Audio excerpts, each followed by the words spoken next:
अगर हम आपके राइटिंग सेक्शन की बात करें, if we talk about your writing section, first of all we must know what are the contents, what are the topics which are coming in your examination. आपका question number 3 जो होगा वो purely notice based होगा। Question number 4 जो होगा वो purely invitation based होगा। आपका क्वेश्चन नंबर 5 जो होगा वो लेटर बेस्ड होगा। और क्वेश्चन नंबर 6 जो होगा वो आर्टिकल ऑब्लिक रिपोर्ट बेस्ड होगा। अगर हम लेटर की बात करें, you have two categories of letters in your syllabus. One is editorial letter which you have been doing since your childhood, and second one is job letter. अगर हम invitations की बात करें तो इनविटेशंस में बहुत सारी चीजें आती हैं। लाइक इनविटेशन में बेसिकली इनवाइटिंग आएगा, लोगों को इनवाइट करना, एंड देन उनके रिप्लाईज आएंगे। इनवाइटिंग में आप दो फॉर्म में इनवाइट करते हैं, कार्ड फॉर्म में, one invitation is of card form and later form में।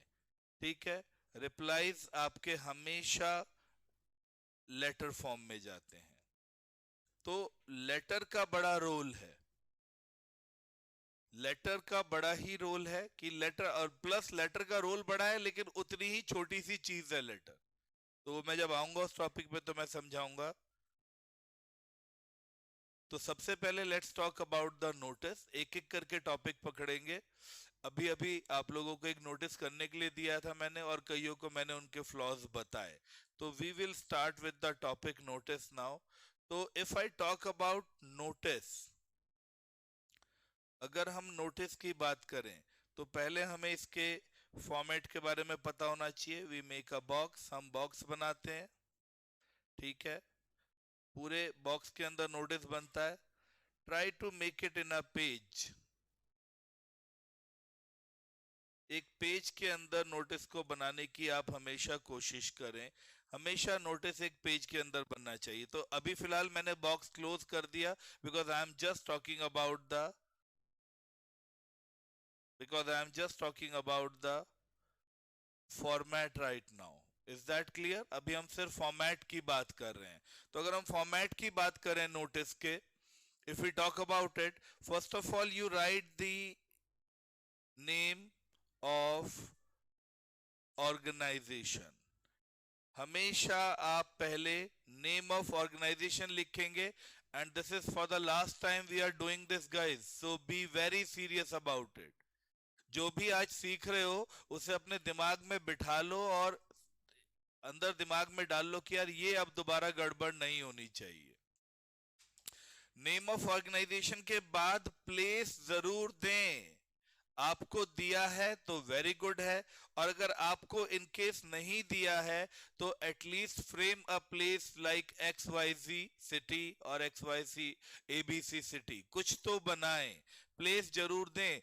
whether it is given or it is not given, it doesn't make any difference. Given, where we are good to go. अगर दिया है तो बहुत अच्छी बात है, नहीं दिया है तो प्लीज वहां पर प्लेस मेंशन करें। Leave one line and then write date over here. और डेट, डेट लिखकर डेट नहीं लिखनी है, मतलब स्ट्रेट अवे डेट लिख देनी है। जैसे मैं बताता हूं क्या डेट है आज हमारी, तो स्ट्रेट अवे लिख दीजिए 9 मार्च 2025। ओके, आप चाहे तो सेम लाइन में इस साइड नोटिस लिख सकते हैं, कोई फर्क नहीं पड़ता। Leave one line and then you give the title of your notice. आप अपने नोटिस का टाइटल देते हैं। Title should be not in one word, title एक वर्ड में नहीं होना चाहिए। दो तीन वर्ड का, मोर देन वन वर्ड होना चाहिए। वन वर्ड के टाइटल्स कभी भी कहीं पर मत लिखना, they are never accepted. Nobody likes the title in one word. Plus title लिखने के तरीके होते हैं। अभी मैंने जैसे आपको जो नोटिस लिखने के लिए दिया था, एनुअल मैगजीन पब्लिश हो रही है, कंटेंट चाहिए। अब कशिश नरूला ने इतना अच्छा नोटिस लिखा, लेकिन टाइटल निहायत ही बेहुदा तरीके से। अरे टाइटल आप पूरा कैपिटल में दे दो, कंटेंट फॉर एनुअल मैगजीन, आप पूरा कैपिटल में दे दो। आप चाहो तो पहला word CONTENT, content for annual magazine, आप ऐसे बना दो। फर्स्ट वर्ड सिर्फ कैपिटल बना दो। But title should look like a title ना। आप रनिंग लेटर में टाइटल को लिख दोगे। अगर आपने ऐसे लिख दिया कंटेंट फॉर एनुअल, ओहो, मैं तो फिर भी मेरा हाथ ही चलता है ना, मैं क्या करूं वैसे। अपनी तो आदत है गलत ना करने की, आपकी आदत है गलत। अब बताओ कौन सा वाला सबसे ज्यादा परफेक्ट लग रहा है? ऊपर के दोनों बहुत प्रेजेंटेबल हैं, एक्सेप्टेबल हैं। नीचे वाला तो किसी भी एंगल से एक्सेप्टेबल नहीं है मेरे बच्चे। सो जब भी आप टाइटल लिख रहे हैं, अब ये लास्ट पॉइंट्स डिटेलिंग दे रहा हूं मैं आपको, ये final nail in the coffin कहते हैं ना, आखिरी हिट कर रहे हैं हम लोग। ये बेसिक चीजें अब मैं सिखा रहा हूं आप लोगों को, इस पर ध्यान दीजिए। प्रेजेंटेशन पर पता लगे टीचर देखे और वो सब कुछ सही होते हुए भी आपको 3 में से 2.5 नंबर देकर चला जाए, तो this is really not done. Let's hit a good score, अच्छा स्कोर हिट करते हैं, और वो बहुत मुश्किल काम नहीं है। So title should be like that. Either you follow this one or you follow this one, but this is not acceptable. Is that clear? So you gave the title. तीसरी मिस्टेक जो अभी के अभी मुझे और बच्चों में नजर आई, दूसरी वो ये कि वो जैसे कि काफी सारे अराउंड क्लास के 70% बच्चों ने क्या किया, टाइटल के नीचे से ही कंटेंट लिखना शुरू कर दिया। यहीं से ही उन्होंने यहीं से ही कंटेंट फॉलो करना शुरू कर दिया, ये उनका कंटेंट आना शुरू हो गया ठीक टाइटल के नीचे से। जब आप टाइटल के ठीक नीचे से अगली लाइन से कंटेंट शुरू कर देते हो, तो आपका टाइटल विजिबल ही नहीं होता, टीचर को नजर लगाकर ढूंढना पड़ेगा। इंग्लिश का पेपर आपकी कोशिश होनी चाहिए दैट टीचर को आप मैक्सिमम एट ईज रखें, उसको कंफर्ट जोन में लाएं। ये हम लोगों की सबसे बड़ी आयरनी होती है, when we are checking the paper और when I am getting the paper evaluated. जब मैं पेपर्स का इवेल्युएशन करवाता हूं अपनी टीम से, जो सबसे बड़ा मसला आता है, poor handwriting and worst presentation. Hand writing का मतलब कोई ये नहीं होता कि आपने बहुत मोती पिरो के लिखे हो, बहुत सुंदर आपकी कैलीग्राफिकल हैंड राइटिंग हो। No, not at all. Neat and clean लिखा हुआ काम जो लेजिबल हो, जो पढ़ा जा सके, is considered to be good handwriting. That's it. आप बहुत ही नीट और बहुत लेजिबल तरीके से अपना काम करिए, आपका पढ़ने में आना चाहिए, वो नजर आना चाहिए। That's it.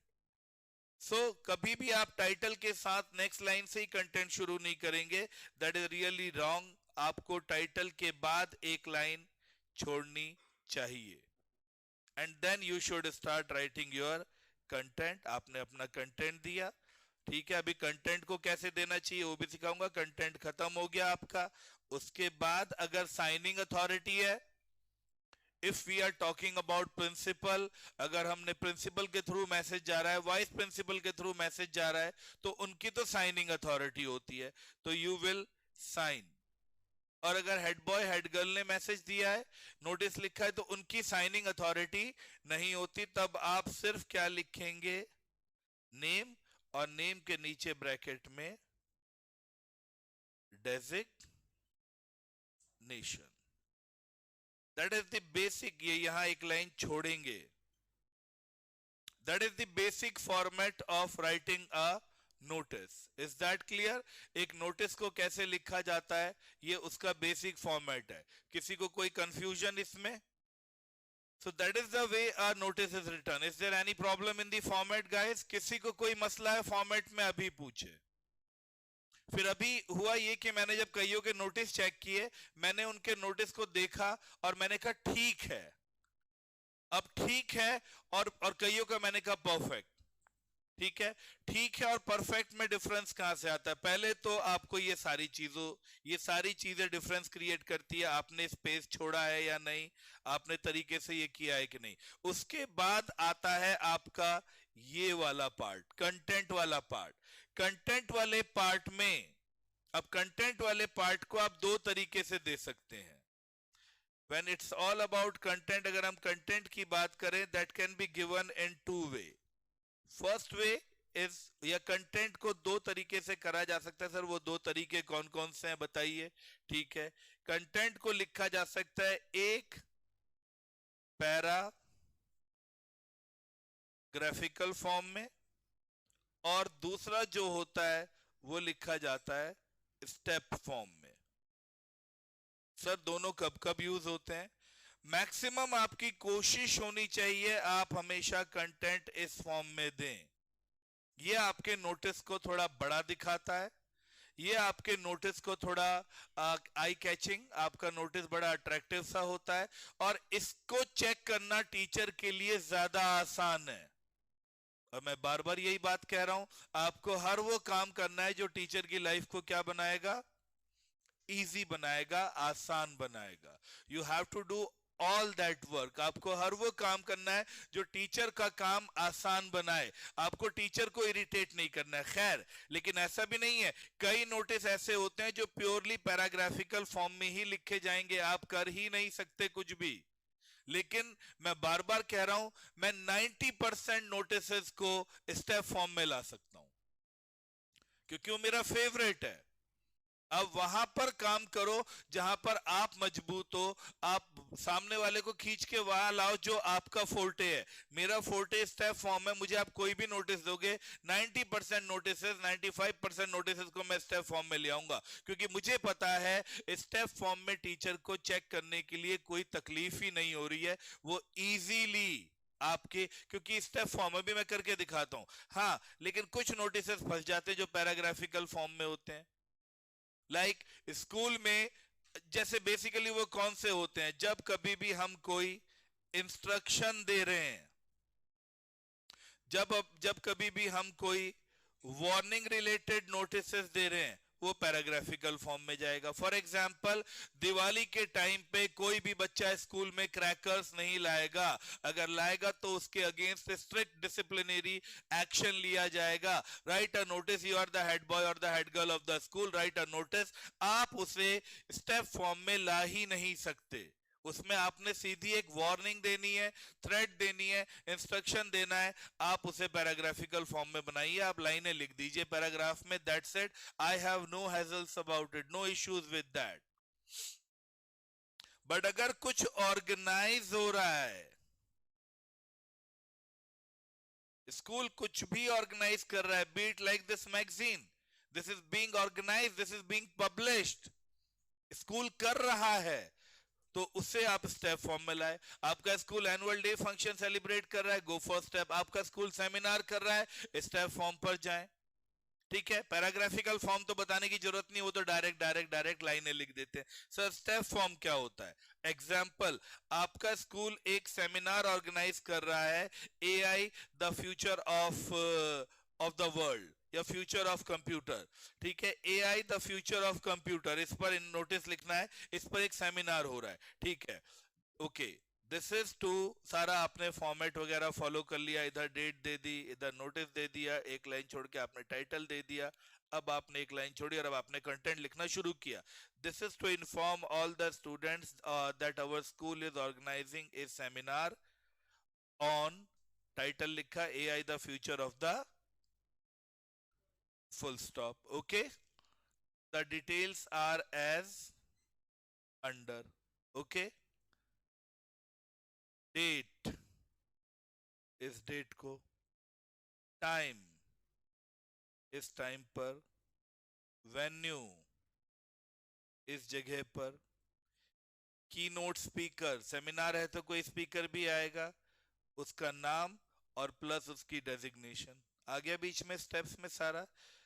क्लासेस, कौन सी क्लासेस के लिए ये सेमिनार, वो भी बता दिया। ठीक है, लाइन एक छोड़ी। Interested students are requested to give their names to their respective class teachers. Full stop. For further details, contact. Undersigned. Full stop. Sign किया, नाम लिखा, डेजिग्नेशन लिखी। अब बताओ कितना कैची लग रहा है, कितना गुड लुकिंग लग रहा है। प्लस टीचर को जो चाहिए, टीचर को जो डिटेलिंग चाहिए वो उसकी आंखों के सामने आपने रख दी। आपने यहां टाइटल लिखा था, जो उस टाइटल को इन्वर्टेड कॉमा में डाल दो, उस टाइटल को अंडरलाइन कर दो। ठीक है, और अब टीचर को इस नोटिस में पढ़ना क्या है। पहली बात, चूंकि आपने डिटेल स्टेप्स में दी, आपकी ग्रामेटिकल वर्ड्स कम हो गए। इन्हीं लाइनों को आप लिखने के लिए ग्रामर का इस्तेमाल करते। The date, the seminar will be organised on फलाना फलाना date, Mr. R.K. Sharma, the falana falana HOD of this organization will come as a keynote speaker for this। कितना सारा ग्रामर, कितने सारे वर्ड्स यूज करने पड़ रहे हैं, वो सारे बच गए, वो सारी वर्ड लिमिट आपकी मैनेज हो गई। कम word limit, stuffed notice, good looking, eye catching, और टीचर को पढ़ना ही नहीं पड़ रहा है। वो नोटिस का पेज खोलेगा, उसको पेन भी लगाने की जरूरत नहीं पड़ेगी, आंखों में ही उसे नोटिस चेक हो जाएगा, उसको तो टिक करेगा, मार्क्स देगा और चलता बनेगा।